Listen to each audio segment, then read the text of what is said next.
minutes et je vais être le seul debout. Alléluia. Donc, compatissez avec moi, au moins pour un verset. Alléluia. 1 Pierre 2 et verset 9. Si vous l'avez trouvé, dites Amen. Si vous cherchez encore, dites j'arrive. Alléluia. Tout le monde là. Et la Bible nous dit, vous au contraire, vous êtes une race élue, un sacerdoce royal, une nation sainte, un peuple acquis, afin que vous annonciez les vertus de celui qui vous a appelé des ténèbres à son admirable lumière. Nous sommes un sacerdoce royal, une nation sainte, un peuple acquis, et dans le but d'annoncer les vertus de Dieu, lui qui nous a appelés des ténèbres dans son admirable lumière. Prions tous ensemble. Seigneur Jésus-Christ, encore une fois, nous venons humblement devant toi, Seigneur, reconnaissant combien nous sommes inadéquats, Seigneur, combien notre nature charnelle, Papa, ne nous permet pas d'appréhender tout, Papa, ce qui est spirituel.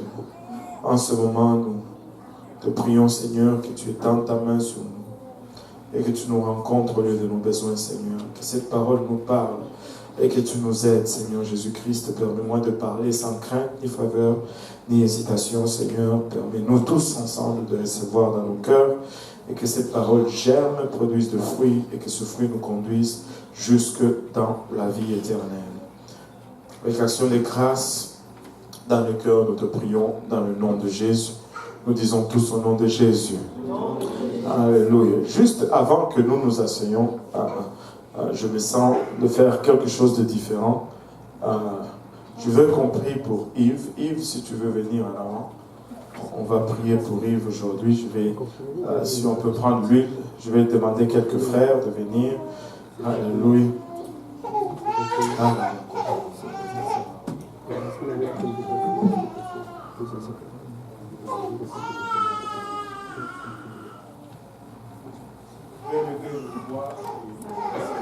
Juste ensemble, à l'unisson, nous allons prier pour une guérison, pour touche de guérison.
Nous disons tous au nom de Jésus.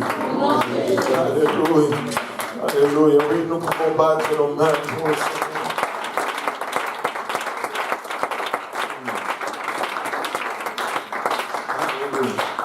Et vous pouvez vous asseoir. Et la Bible nous dit dans le livre de 1 Pierre 2, 9 que nous sommes appelés à être un sacerdoce royal, un peuple acquis, une nation sainte. Et on ne peut pas passer à côté en lisant Exode 19, 6. Exode 19, 6 nous dit vous serez pour moi un royaume de sacrificateurs, une nation sainte. Voilà les paroles que tu diras aux enfants d'Israël. Nous constatons ici que après les avoir délivrés de l'Égypte, après avoir fait des grands prodiges pour les sortir de la main et de la servitude de Pharaon, Dieu a conduit par l'entremise de Moïse son peuple à travers le désert. 3 mois de marche les ont conduits au pied du mont Sinaï, et là ils avaient un rendez-vous avec le Seigneur. Et c'est là où nous le retrouvons dans le livre d'Exode 19. Ils sont au pied de la montagne, au lieu du rendez-vous, et Dieu veut rencontrer son peuple. Ça a toujours été le désir de Dieu de nous rencontrer. Dieu veut rencontrer son peuple. Et là, les préparatifs étaient en cours. Et la Bible nous dit, dans Exode 19, le premier verset, le 3e mois après leur sortie du pays, les enfants d'Israël arrivèrent ce jour-là au désert de Sinaï. Étant partis de Réphidim, ils arrivèrent au désert de Sinaï et ils campèrent dans le désert. Israël campa là, vis-à-vis de la montagne. Et Moïse monta vers Dieu, et l'Éternel appela Dieu de la montagne en disant, tu parleras ainsi à la maison de Jacob, et tu diras aux enfants d'Israël, vous avez vu ce que j'ai fait à l'Égypte, et comment je vous ai porté sur des ailes d'aigle et amené vers moi. Maintenant, si vous écoutez ma voix, et si vous gardez mon alliance, vous m'appartiendrez entre tous les peuples, car toute la terre est à moi.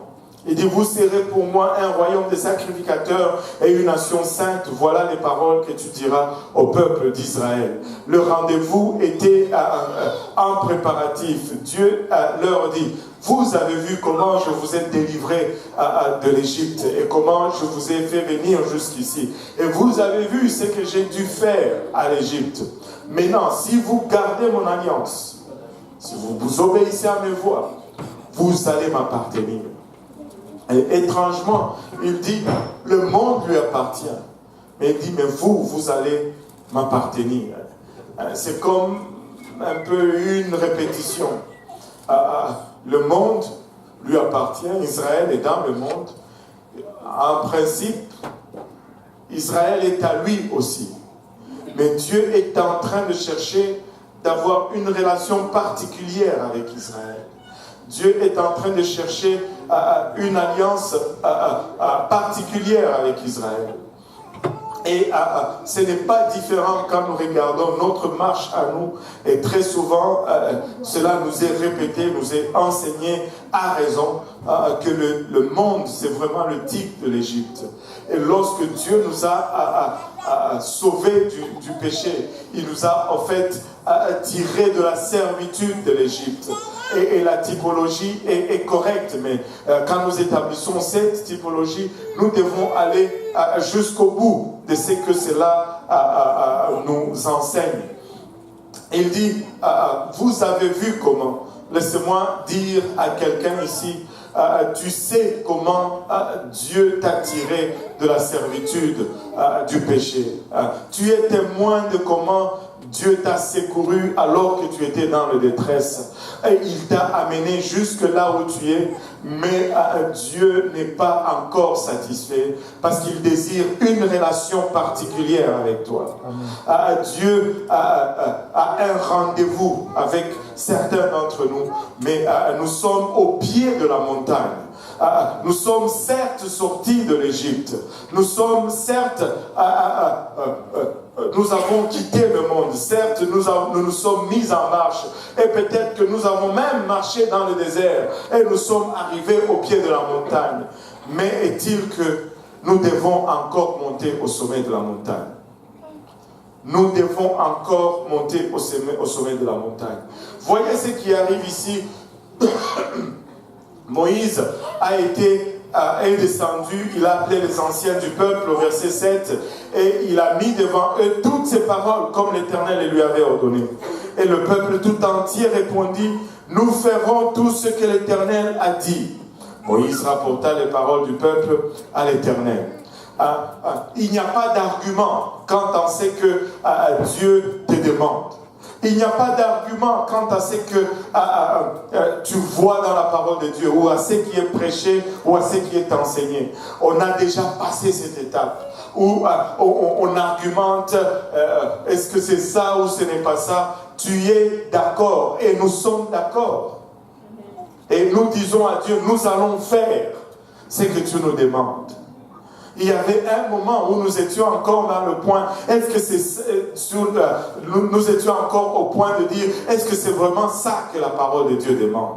Est-ce que suis-je vraiment obligé de faire ceci ou de vivre comme ça, ou de ne pas faire ceci ou de ne pas faire cela? Est-ce que c'est ce que demande? Non, nous avons même passé cette étape. Nous sommes vraiment là où Israël se trouvait. Moïse leur dit, voici ce que Dieu attend de vous. Et ils disent également, oui, nous allons le faire. Amen. Et je sais que la plupart d'entre nous ici, nous sommes à ce point-là où nous disons, oui, Seigneur, nous allons faire ce que tu nous as dit. Nous voulons faire cela.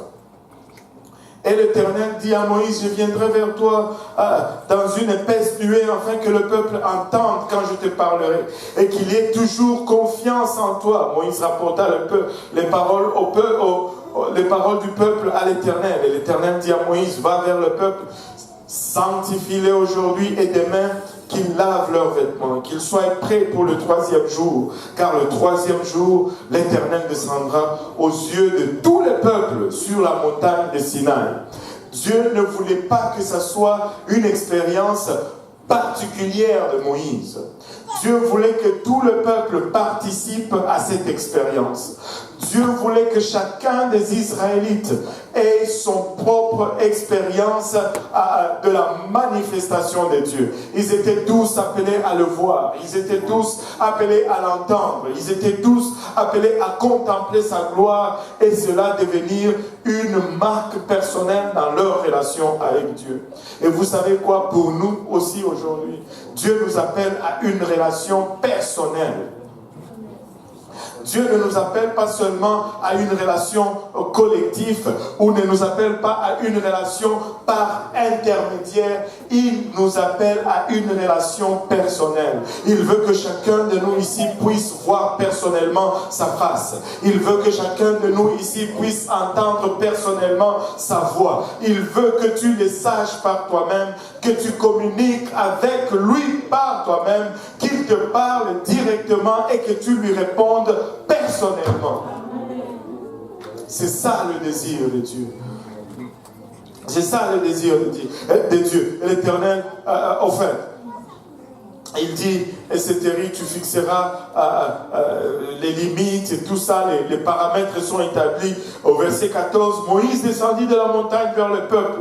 Il sanctifia le peuple et lavèrent leurs vêtements. Ça m'a toujours un peu intrigué. Pourquoi il dit sanctifiez-vous et lavez vos vêtements. Ils devaient laver leurs vêtements. Écoutez, nous devons venir à l'église propre. Il dit lavez vos vêtements. Waouh! Dieu se soucie de notre apparence. Amen. Anyway, je n'ai pas compris tout ce que cela représente, mais je pense que nous devons laver aussi nos vêtements quand nous venons à l'église. Juste, nous pouvons commencer par cela. Un jour, nous allons découvrir peut-être une profondeur à cela. Amen. Au verset 16, le troisième jour au matin, il y eut des tonnerres, des éclairs et une épaisse nuée sur la montagne. Les sons de la trompette retentirent fortement et tout le peuple qui était dans le camp fut saisi d'épouvante. Là, c'était le jour du rendez-vous. La présence de Dieu est descendue sur la montagne.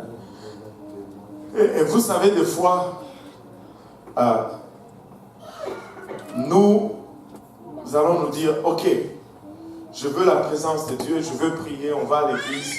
Mais des fois, quand il se manifeste, nous réalisons que, wow, c'est un peu trop. Je ne sais pas si vous êtes déjà arrivé à une place, la sœur Oumou peut nous en témoigner, où tu dis, Seigneur, quand elle a été baptisée, remplie du Saint-Esprit, elle est rentrée chez elle, elle dit, je veux vraiment savoir si c'est vraiment ça. Pasteur Abou aussi a eu une telle expérience. Et là, elle a commencé à prier dans sa chambre.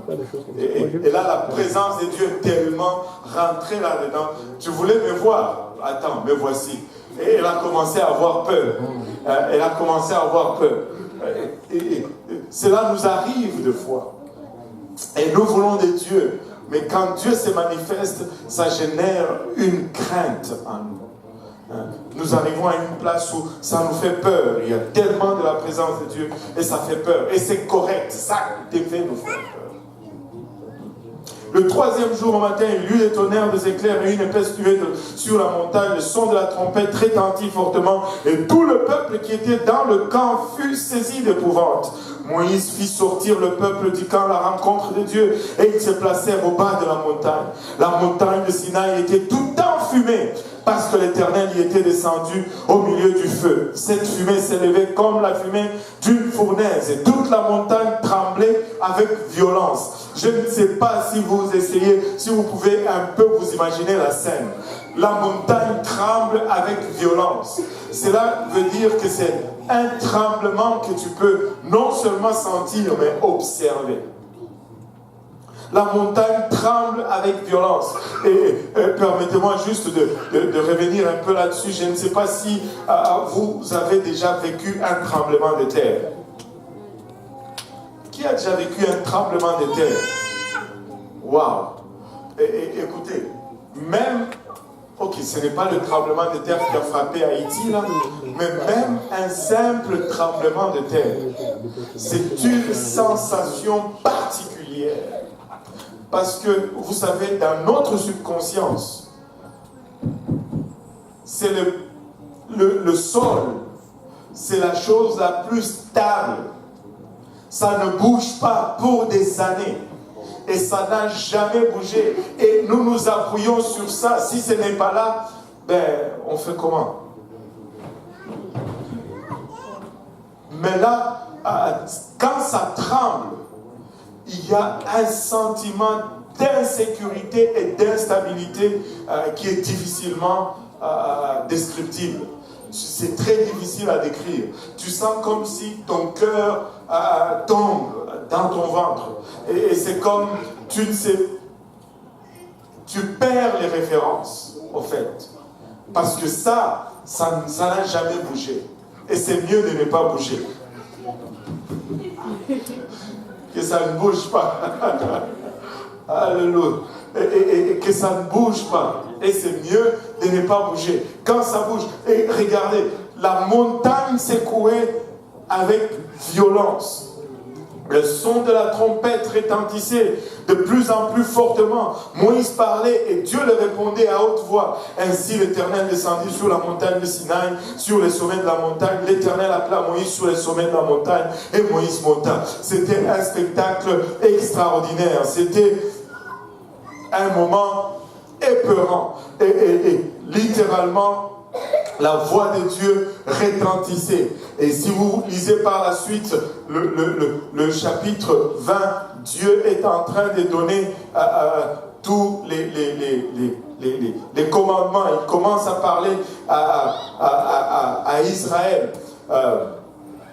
Au verset 20, le premier chapitre, alors Dieu prononça toutes ces paroles en disant: je suis l'Éternel, ton Dieu, qui t'ai fait sortir du pays d'Égypte, de la maison de servitude. Laisse-moi te dire à quelqu'un aujourd'hui, il est l'Éternel, ton Dieu. C'est lui qui t'a sorti, alléluia, de ce monde de dépravation, de ce monde de péché, et qui t'a mis sur le chemin que tu es.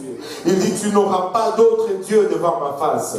Tu ne te feras point d'image taillée, ni de représentation quelconque des choses qui sont en haut dans les cieux, qui sont en bas sur la terre, qui sont dans les eaux, plus bas que la terre. Tu ne te prosterneras point devant elles, et tu ne les serviras point, car moi, l'Éternel, ton Dieu, je suis un Dieu jaloux.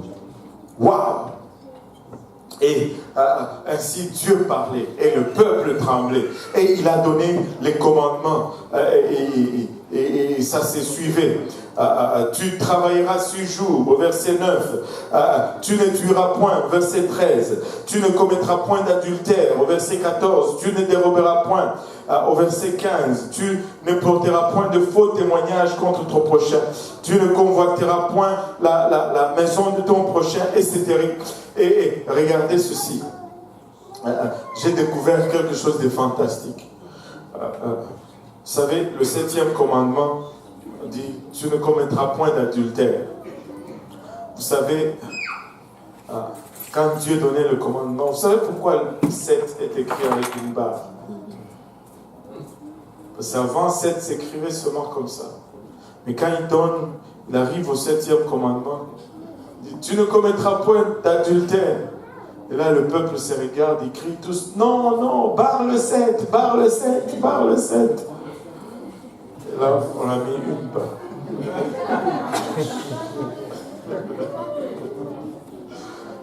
Alléluia. Maintenant que j'ai votre attention, regardez le verset 18.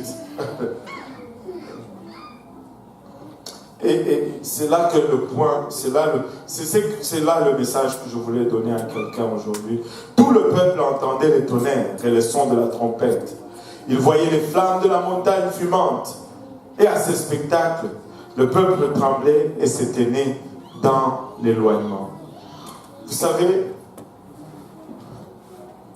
Dieu nous dit dans sa parole, si nous nous rapprochons de lui, il va se rapprocher de nous. Mais le peuple avait un rendez-vous, mais le peuple ici s'est tenu dans l'éloignement.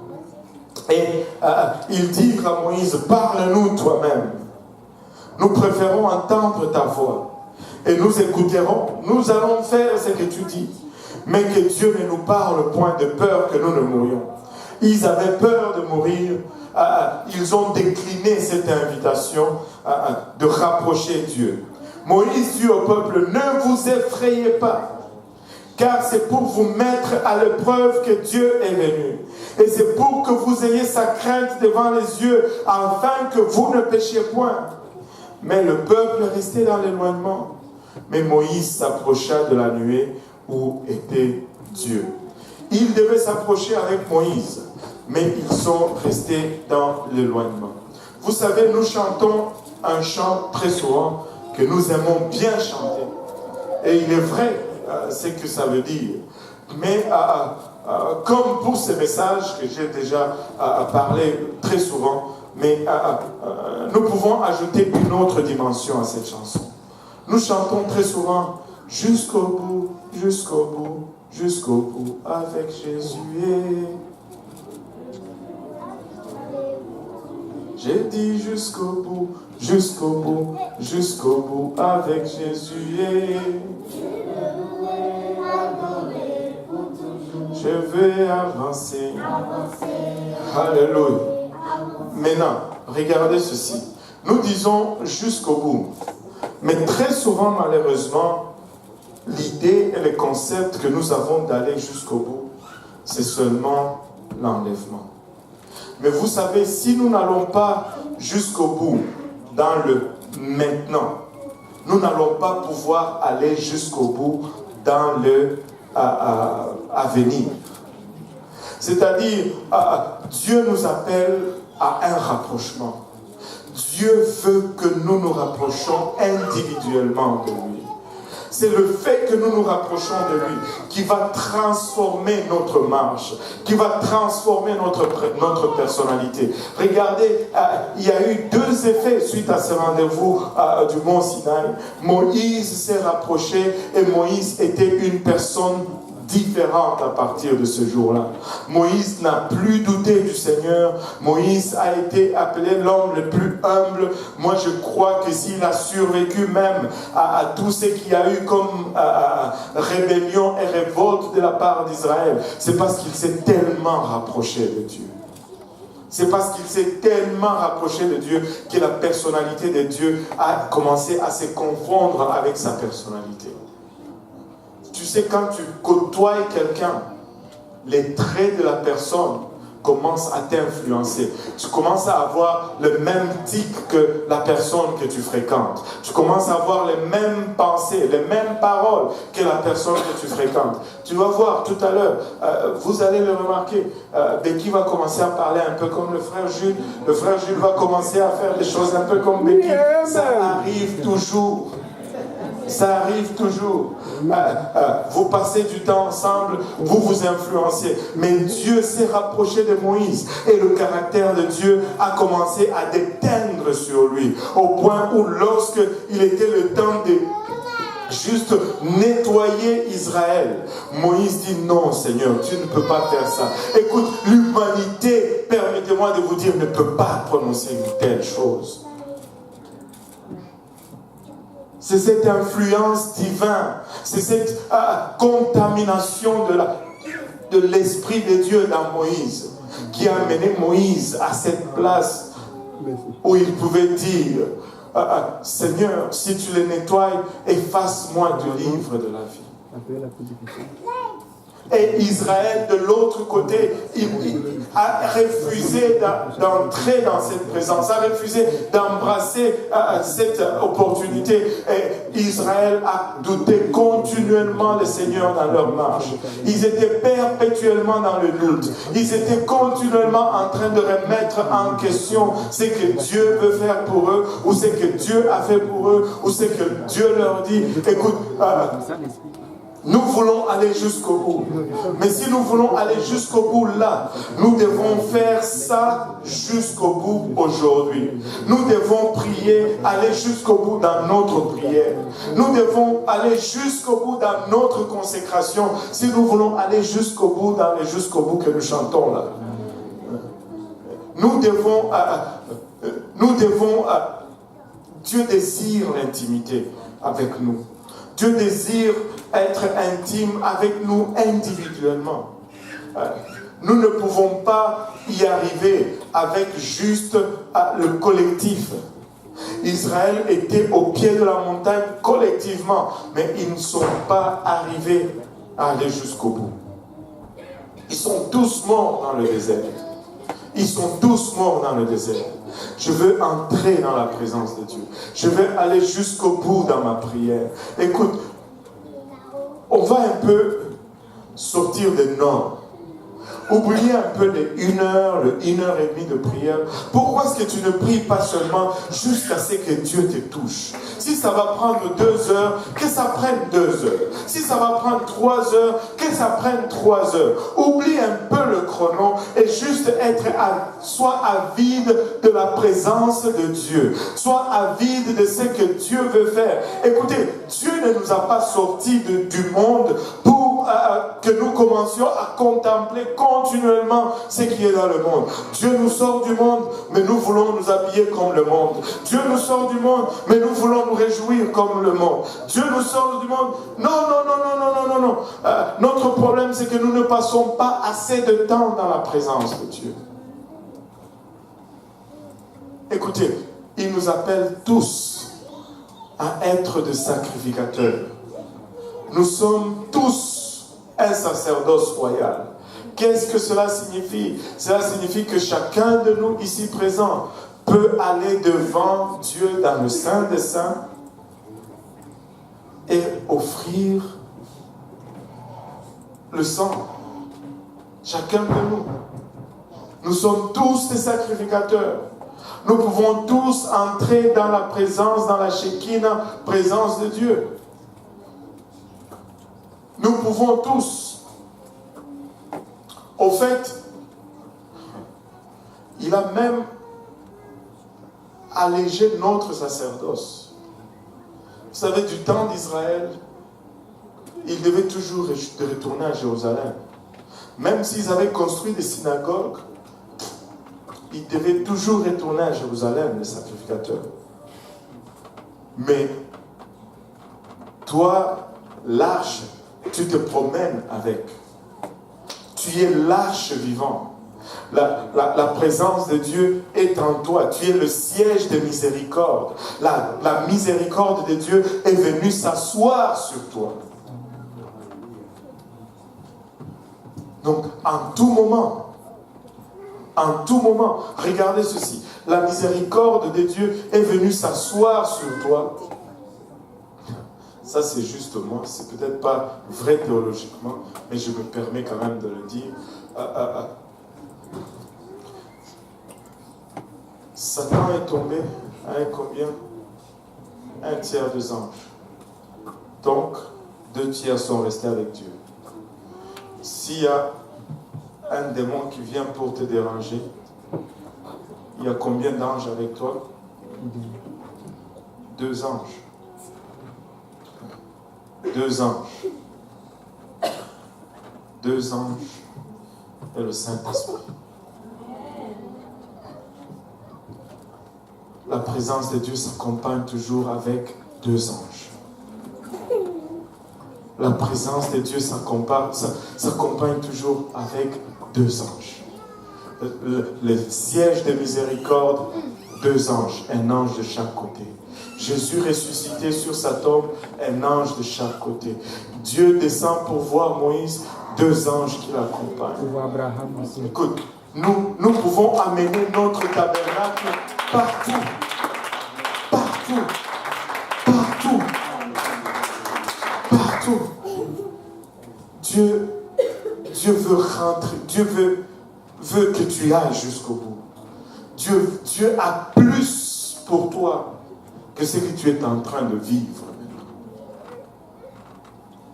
Dieu désire juste que tu rentres dans cette intimité avec lui. Que tu ailles jusqu'au bout. Pour aller jusqu'au bout, il faut que j'aille jusqu'au bout. Il faut que je prie jusqu'au bout. Il faut que je me consacre jusqu'au bout. Nous avons un rendez-vous avec Dieu. Et le rendez-vous est personnel. Rentrer dans la présence de Dieu nous affecte, nous change. Nous ne pouvons pas faire ce que Dieu nous appelle à faire si nous ne nous perdons pas d'abord dans sa présence. Dans sa présence, la chair diminue, l'esprit augmente. Dans sa présence, l'humain est réduit, le divin est multiplié. C'est dans cette dimension que nous voulons être. Nous pouvons faire des choses jusqu'à un point avec notre propre et bonne volonté. Mais regardez, pour atteindre ce que Dieu a en réserve pour nous, ça va prendre que nous nous perdons dans sa présence. Ça va prendre que nous montions jusqu'au sommet du mont Sinaï. Et écoute, c'est déjà beau. Dieu nous a sortis de l'Égypte. Nous nous réjouissons de cela. C'est déjà beau. Nous avons traversé. Et vous savez ce que Dieu a fait pour vous sortir de là où vous étiez. Il a frappé Pharaon. Et il y avait des pharaons dans nos vies qui nous tenaient esclaves jour après jour, mois après mois, mais Dieu les a vaincus. Si tu es ici, c'est parce que Dieu les a vaincus. Mais que tu sois là, au pied de la montagne, ce n'est pas assez. Tu dois monter, tu dois aller jusqu'au bout. Tu dois monter au sommet de la montagne. Tu dois entrer dans la présence de Dieu et te laisser imprégner par sa nature. Sinon, ce qui nous attend au devant va être trop difficile pour que nous puissions le surmonter. Nous voulons être du type de Moïse. Nous voulons développer ce caractère.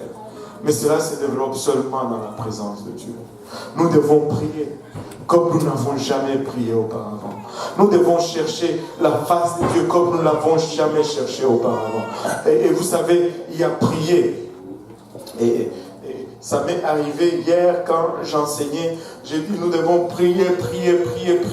Et puis après j'ai commencé à donner un peu de l'avertissement sur la prière. C'est bien de prier, mais il faut bien prier. Parce qu'il y a de ces gens qui prient. Et ils prient tellement que leur prière devient une source d'orgueil. Ils deviennent orgueilleux et ils deviennent vraiment difficiles à conduire. Parce qu'ils prient beaucoup. Mais leur prière, ils prient, mais ils n'écoutent pas ce que Dieu dit. C'est une prière qui est faite par devoir et non par amour. Mais regardez, si mon peuple, sur qui mon nom est invoqué, s'humilie, prie, cherche ma face. Nous devons prier, mais nous devons chercher la face du Seigneur. Prier, peut-être c'est une chose. Chercher la face du Seigneur, c'est probablement une autre chose. Nous devons chercher la face du Seigneur. Nous devons désirer le voir. Oui, des fois, il y a des choses autour de nous qui vont faire que nous ayons peur de nous approcher de lui. Mais il faut vaincre cette peur et nous saisir de Dieu. Oui, il y a des choses qui vont repousser notre nature dans la direction opposée de ce que Dieu. Nous devons juste vaincre ces choses et rentrer dans la présence de Dieu. Plus que jamais, nous devons monter au sommet du mont Sinaï. Parce que c'est là que nous allons vraiment avoir notre transformation. Des fois, nous vivons, mais c'est tantôt en haut, tantôt en bas. Tantôt en haut, tantôt en bas. Et notre marche dans le Seigneur est complètement en dents de scie. Il n'y a pas de constance, mais c'est parce que nous ne sommes pas encore montés au mont Sinaï. Et Israël, c'était comme ça. Tantôt en haut, tantôt en bas. Tantôt en haut, tantôt en bas. Mais si on arrive à rentrer dans la présence de Dieu, on va être comme Moïse. Nous voulons être comme Moïse. Et la Bible nous dit, il a montré ses œuvres au peuple d'Israël et ses voies à Moïse. Il a montré ses œuvres au peuple d'Israël. Et nous aimons les œuvres de Dieu. Nous voulons voir les miracles, les prodiges, mais il a montré ses voies à Moïse. Nous devons rechercher plus les voies de Dieu que les œuvres de Dieu. Nous devons connaître ses voies. Nous avons vu ses œuvres. Et si nous sommes là, c'est parce que Dieu nous a rachetés. Si nous sommes là, chacun d'entre nous, c'est toute une histoire qu'on peut raconter. On peut écrire des livres et des livres. Certaines personnes qui sont ici parmi nous, vous n'avez aucune idée d'où Dieu les a tirés.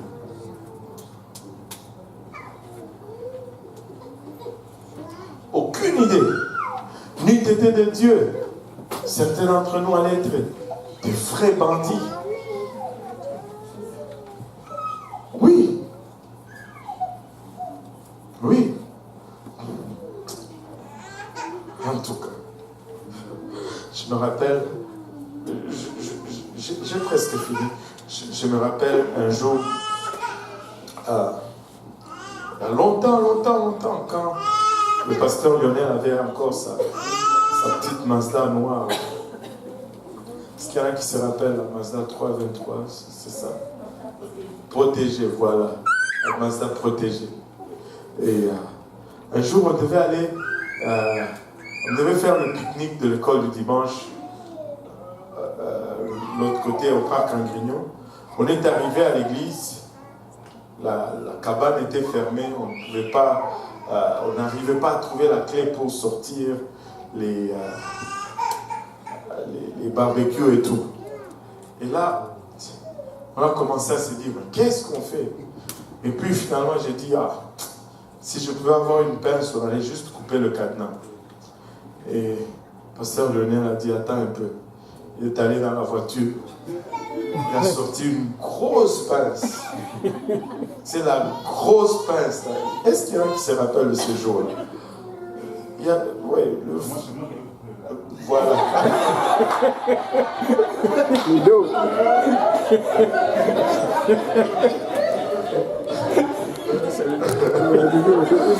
Je n'ai rien inventé.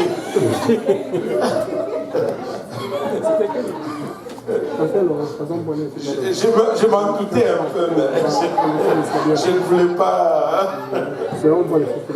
Et là, j'étais surpris que ce jeune homme, étudiant, que je ne vois jamais jouer avec les outils, mais dans son coffre, qui est seulement cette grosse pince à couper les cadenas.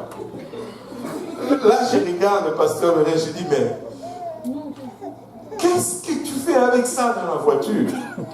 Il rigole seulement, il dit, pasteur, on coupe seulement.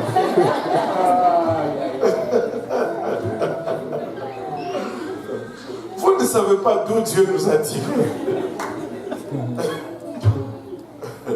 Vous ne savez pas d'où Dieu nous a tirés. Dieu nous a tirés des choses où vous n'avez aucune idée.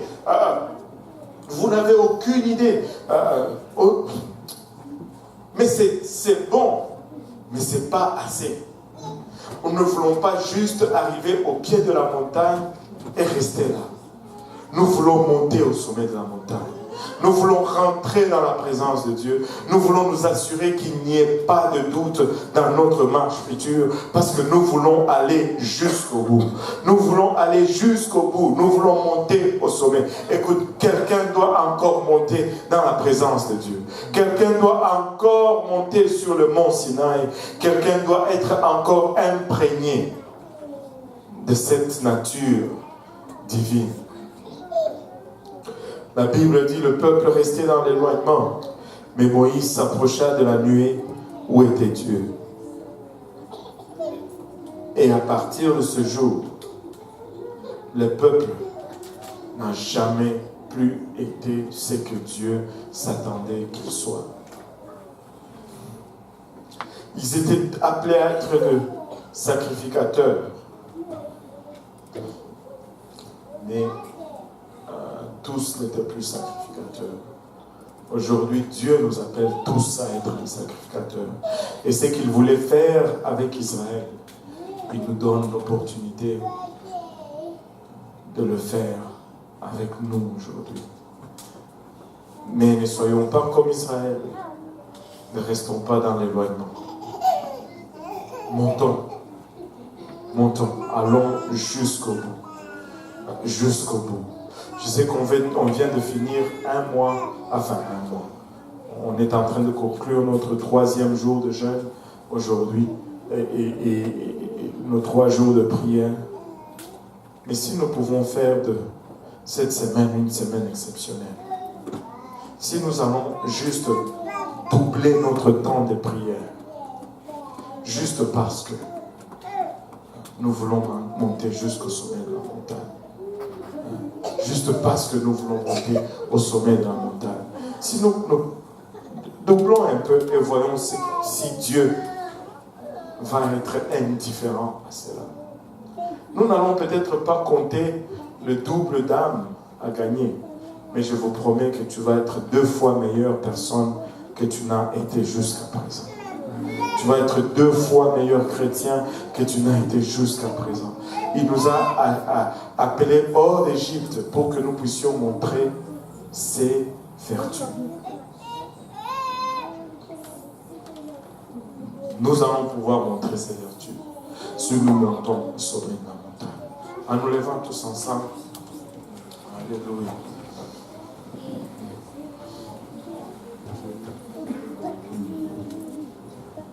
Alléluia. Vous savez, d'habitude, l'appel à l'hôtel dure à peu près 10 minutes et nous sommes partis d'ici. Mais aujourd'hui, on a fini tôt. On peut commencer par rester peut-être 2 fois plus. 20 minutes, juste dans la présence de Dieu. Tu n'as pas besoin que quelqu'un t'exhorte ou t'encourage. Mais juste prends le temps de parler au Seigneur et de prendre un engagement et de dire, Seigneur, aide-moi cette semaine, je veux juste aller jusqu'au bout. Je veux juste passer du temps dans ta présence. On va venir à l'avant comme cela convient.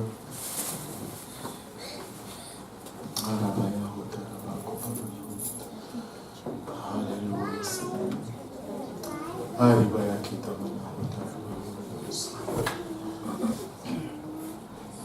Juste nous perdre dans sa présence pour un moment. Juste lui parler pour un moment. Alléluia.